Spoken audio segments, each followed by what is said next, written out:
அன்பியும் YouTube இல்லந்தோறும் இறைசாட்சி உள்ளந்தோறும் மகிழ்ச்சி. திருமண முறிவு குறித்த விண்ணப்பங்கள் விரைவாக ஆராயப்பட வேண்டும்.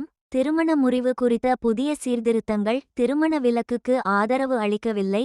மாறாக திருமண முறிவு குறித்த விண்ணப்பங்கள் விரைவாக ஆராயப்பட வேண்டும் என எதிர்பார்க்கின்றனர். ரோமன் ரோட்டா எனப்படும் திருமணம் சார்ந்த விவகாரங்களுக்கு பொறுப்பான திரு அவையின் உச்ச நீதிமன்றம் நீதி ஆண்டை தொடங்குவதையொட்டி அந்த நீதிமன்றத்தின் தலைவரான பேராயர் அலஹாண்ட்ரோ அரயானோ செடிலோ அவர்களையும் நீதிமன்றத்தின் 20 உயர்மட்ட அதிகாரிகளையும் ஜனவரி 31 வெள்ளிக்கிழமையன்று சந்தித்து 30 நிமிடங்கள் உரையாடிய திருத்தந்தை பிரான்சிஸ் அவர்கள் அதன்பின் அத்திருப்பீடத்துறையின் 400 உறுப்பினர்களையும் சந்தித்து உரையொன்று வழங்கினார்.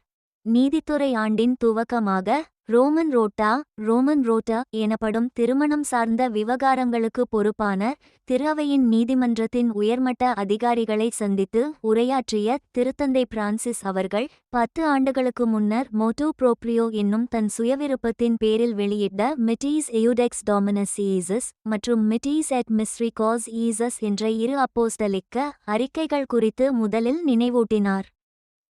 திருமணத்தின் செல்லுபடியாகாத நிலை குறித்து ஆராயும் பாதையில் எடுக்கப்பட்ட நடவடிக்கைகள் குறித்து சீர்திருத்தங்களை வழங்கிய இந்த அப்போஸ்தலிக்க அறிக்கைகள் அனைத்து விசுவாசிகளுக்கும் பயன்படும் வகையில் உதவி வருவது குறித்து மகிழ்வதாக தெரிவித்த திருத்தந்தை பிரான்சிஸ் அவர்கள் திருமணம் செல்லாது என்பது குறித்த படிநிலைகள் விரைவானதாகவும் எளிதில் அணுகக்கூடியதாகவும் இருக்க வேண்டும் என்ற ஆயர் மாமன்ற திரு அவை தந்தையர்களின் அழைப்புக்கேற்ப படிநிலைகளில் மேய்ப்பு பணி சார்ந்த மாற்றங்கள் 10 ஆண்டுகளுக்கு முன்னரே பரிந்துரைக்கப்பட்டன என்பதையும் நினைவூட்டினார்.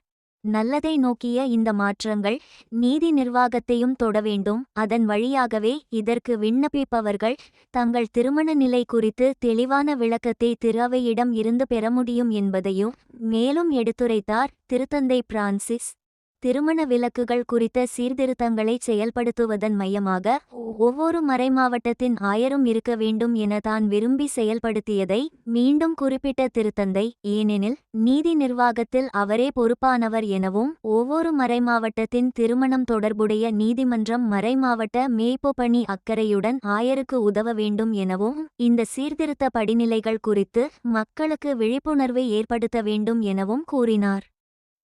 திருமணம் தொடர்புடைய படிநிலைகள் அனைத்தும் நீதியின் செயல்பாடுகளாக மக்களுக்கு உதவும் நோக்குடையதாக விசுவாசிகளின் விண்ணப்பங்களை அக்கறையுடன் ஆராய்வதாக இருக்க வேண்டும் என்ற திருத்தந்தை, திருமண வாழ்வு என்னும் பாதையில் உரசலின்றி நடைபோடுவதற்கும் தம்பதியரின் அடிப்படை உரிமைகளுக்கும் கொள்கைகளுக்கும் உறுதி வழங்குவதற்கும் உண்மைக்கு பணியாற்றுவதை உறுதிச் செய்வதற்கும் திருமண உறவு பற்றிய ஆய்வுகள் உதவ வேண்டும் என்று எடுத்துரைத்ததுடன் புனித திருத்தந்தை 6ஆம் பவுல் 1975ஆம் ஆண்டிலேயே இத்தகைய சீர்திருத்தங்கள் குறித்து எடுத்துரைத்ததையும் மேற்கோள் காட்டினார்.